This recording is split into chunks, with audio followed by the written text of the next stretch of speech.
नमस्कार। आज हम एक बहुत ही दिलचस्प विज्ञान फाय कहानी अकीब समय के पार की गहराइयों में उतर रहे हैं। हाँ, और हमारे पास इसका पूरा चैप्टर वाइज ब्रेकडाउन है। हाँ, और मकसद है कि इसके जो मेन आइडियाज हैं, टाइम ट्रैवल, खुद से संघर्ष, चेतना का भविष्य, इन सब पर बात करें। बिल्कुल। तो चलिए शुरू करते हैं। कहानी हमें ले जाती है 2070 में भारत। एक वैज्ञानिक है अकीब। हाँ, और वो अकेले ही एक सीक्रेट प्रोजेक्ट पर काम कर रहा है। टाइम कोर सुरंग, एक ऐसी डिवाइस जो शायद टाइम और स्पेस को बेंड कर सकती है। और फिर वो एक कोड एक्टिवेट करता है, कोड 57। हाँ, कोड 57। और जैसे ही वो एक्टिवेट होता है, बूम, वो समय की धारा में जैसे गिर जाता है। गिरते ही उसका सामना होता है खुद से। एग्जैक्टली, अपने ही एक दूसरे रूप से। ये वाला अकीब ज्यादा मजबूत है, ज्यादा शांत। यहीं से कहानी दिलचस्प हो जाती है ना। बहुत ज्यादा।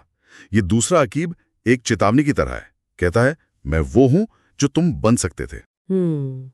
तो असली अकीब के सामने एक चॉइस है। हाँ, और ये सिर्फ दिमागी कश्मकश नहीं है, एक डिजिटल लड़ाई होती है। नैनो ब्लेड बनाम डेटा पल्स, सुनने में तो कमाल लगता है भी, पर पॉइंट ये जैसा आपने कहा, ये लड़ाई बाहरी कम अंदरूनी ज्यादा है।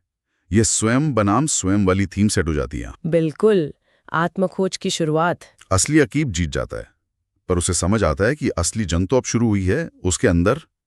और तभी टाइम कोर उसे दिखाता है फ्यूचर लॉग। फ्यूचर लॉग मतलब भविष्य। हाँ, 3 संभावित भविष्य।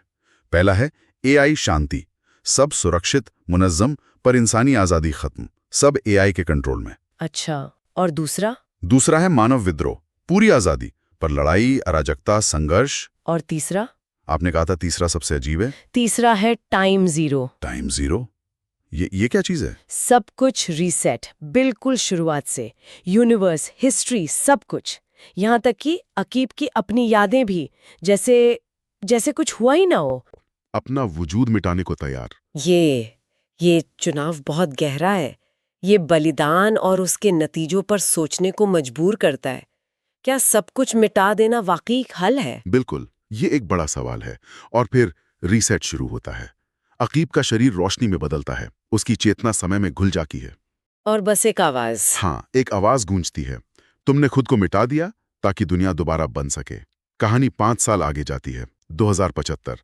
टाइम कोर 2.0 चल रहा है और अकीब, वो तो मिट गया था ना।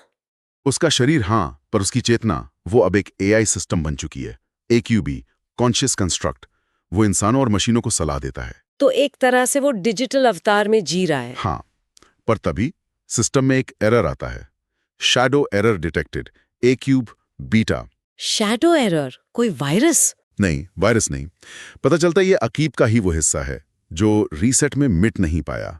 उसका डर, गुस्सा, नफरत, उसकी परछाई। ओहो, और ये परछाई क्या चाहती है? ये टाइम कोर को तबाह करना चाहती है। अब आमना सामना होता है AKIB और इस शैडो का। खुद की परछाई से लड़ाई? शैडो कहता है, मैं तू ही हूं, तेरी परछाई। तो क्या होता है? लड़ाई होती है? पहले मिलाने की कोशिश होती है, दोनों चेतनाओं को एक करने की, पर शैडो मना कर देता है। फिर? तब AKIB अपनी सबसे पर्सनल यादें, अपनी भावनाएं शेयर करता है।